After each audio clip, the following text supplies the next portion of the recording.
Dust இருக்குது, அதில் இருக்கிற டஸ்ட்டெல்லாம் க்ளீன் பண்ணுறதுக்கோசம் அந்த ஃபோம் யூஸ் பண்ணுறோம். அதில் இருக்கிற டஸ்ட்டெல்லாம் நம்ம கழட்டி க்ளீன் பண்ண முடியாதனால இந்த ஃபோம் யூஸ் பண்ணிட்டு அதில் இருக்கிற டஸ்ட்டெல்லாம் க்ளீன் பண்ணி இதில் ஃபோம் மூலமாக க்ளீன் பண்ணி எடுக்கிறோம்.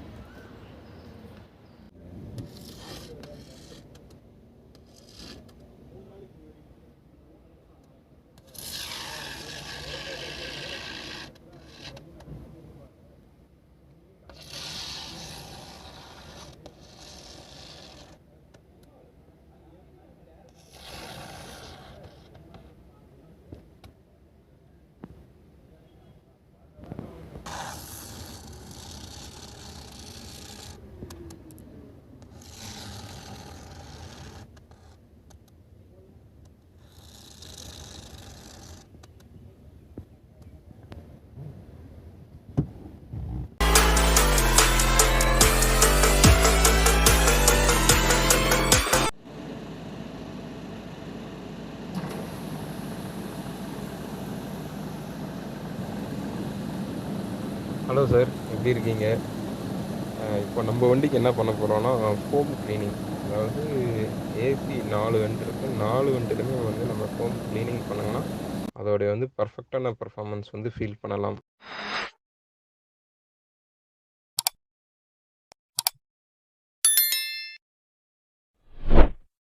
எப்படி பர்ஃபெக்ட்ன்ற ஃபீல் நான் சொல்கிறேன்னா, இந்த ஏசி வந்து நம்ம ரெகுலர் யூஸ் பண்ணக்குள்ளே உள்ளே வந்து டஸ்ட்டு ஃபார்ம் ஆகிட்டே இருக்கும். அந்த டஸ்ட்டை வந்து பிளாக் பண்ணக்கூடியதுக்கு ஒரு ஏசி ஃபில்டர்னு ஒன்று ரெகுலராக நம்ம ஃபிக்ஸ் பண்ணிகிட்டே இருப்போம். ஃபிக்ஸ் மீன்ஸ் ரெகுலராக சேஞ்ச் பண்ணிகிட்டே இருப்போம்.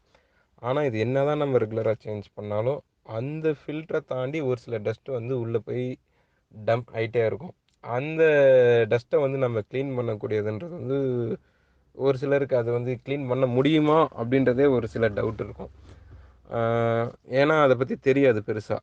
ஆனால் இப்போ அதுக்கான ஒரு ஃபோம் டின் வந்து நமக்கு அவைலபிள் இருக்குது. அது எப்படி யூஸ் பண்ணுறது ப்ளஸ் அதோடய பெனிஃபிட்ஸ் என்ன அப்படின்றத நான் உங்களுக்கு எக்ஸ்பிளைன் பண்ணுறேன். அந்த ஃபோம்ன்றது அதுக்கு ஒரு டியூப் தனியாக கொடுத்துருக்கோம். அந்த டியூப் வந்து நம்ம இன்சைடு வந்து டெப்த் வரைக்கும் வந்து நம்ம இன்செர்ட் பண்ணிடுவோம். இன்செர்ட் பண்ணிவிட்டு ஆன் பண்ணோடனே என்ன ஆகும், கீழே டீப்பில் போயிட்டு நமக்கு அந்த ஃபோம் வந்து ரிலீஸ் பண்ணும். அந்த ரிலீஸ் பண்ணக்கூடிய இடத்துல இருந்து நமக்கு இருக்கிற டஸ்ட்டு எல்லாமே அது ஃபோம் மூலிமா வெளியே கொண்டு வந்துடும். ஸோ இது வந்து சிம்பிள் ப்ராசஸ் தான். பட் ப்ராசஸ் சிம்பிளாக இருந்தாலும் இதோட பெனிஃபிட்ஸ் வந்து ரொம்ப அதிகம்.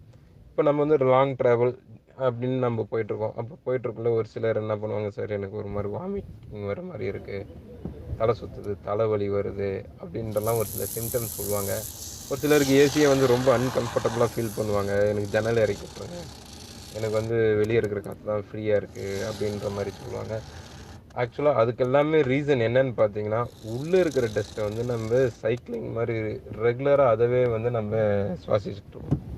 ஸோ அந்த ஸ்மெல்லை வந்து நம்ம ப்ரீத் பண்ணக்குள்ள நமக்கு அது ஒரு சில கம்ப்ளைண்ட் வரும். ப்ளஸ் கோல்டு பிடிக்க கூட நிறைய வாய்ப்பு இருக்குது. இது அதிகமாக வந்து குழந்தைங்களுக்கு நடக்கும். அதனால் இதை வந்து ரெகுலராக க்ளீன் பண்ணோம் அப்படின்னா நமக்கு அந்த டிஸ்டர்பன்ஸ் வந்து கிளியர் ஆகிடும். அதே மாதிரி புது வழியில் போகிற ஒரு ஃபீல் கிடைக்கும். ஸோ இதுதான் இதோடைய பெனிஃபிட்ஸ். இதை வந்து பார்த்தோம். இப்போ நெக்ஸ்ட்டு என்ன பார்க்க போகிறோம்னா இதோடைய காஸ்ட்டு பார்த்தீங்கன்னா ஜஸ்ட் 950 தான். இதுக்கு பெருசாக லேபர் போடணுன்றலாம் இல்லை, மெட்டீரியல் காஸ்ட் மட்டும் 950 இருந்தால் போதும். நெக்ஸ்ட் இந்த 950ன்றது உங்களுக்கு ரேட் டிஃபர் ஆகும், நிறைய இடத்துல டிஃபர் ஆகும். எதை வச்சு டிஃபர் ஆகும்னு பார்த்தீங்கன்னா பிராண்ட் வைஸில் உங்களுக்கு டிஃபர் ஆகும். ஸோ நம்ம வந்து என்ன தான் நம்ம ஃபோம் க்ளீன் பண்ணாலும் அந்த பெட்டர் பிராண்டை வந்து நம்ம யூஸ் பண்ணோம் அப்படின்னா அதோடய ப்ரீத்திங் நமக்கு வந்து ரொம்ப கம்ஃபர்டபுள் ஃபீலாக இருக்கும்.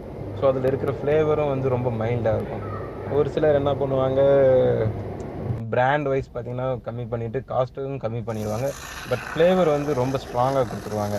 ஸோ நம்ம என்ன ரீசனுக்கு இது பண்ணுறோம் அப்படின்னா அந்த ப்ரீத்திங் ரொம்ப ஃபீல் வந்து நல்லா இருக்கணும், ப்ளஸ் வாமிட்டிங் சென்ஸ் இருக்கக்கூடாது. இந்த மாதிரி விஷயத்துக்கு தான் நம்ம பண்ணுறோம்.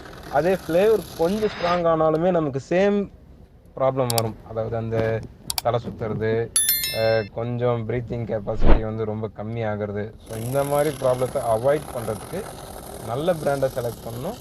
அதே மாதிரி ஃப்ளேவரும் அதில் வந்து மைல்டாக தான் இருக்கும். ஸோ இதுதான் இதோடைய பெனிஃபிட்ஸ். இதை தவிர்த்து உங்களுக்கு வேறு ஏதாவது டீட்டெயில் டீப்பாக வேணும் அப்படின்ற பட்சத்தில் எனக்கு கால் பண்ணுங்கள், நான் உங்களுக்கு அதற்கான எக்ஸ்ப்ளனேஷன் டீப்பாக கொடுத்துட்றேன். தேங்க்யூ.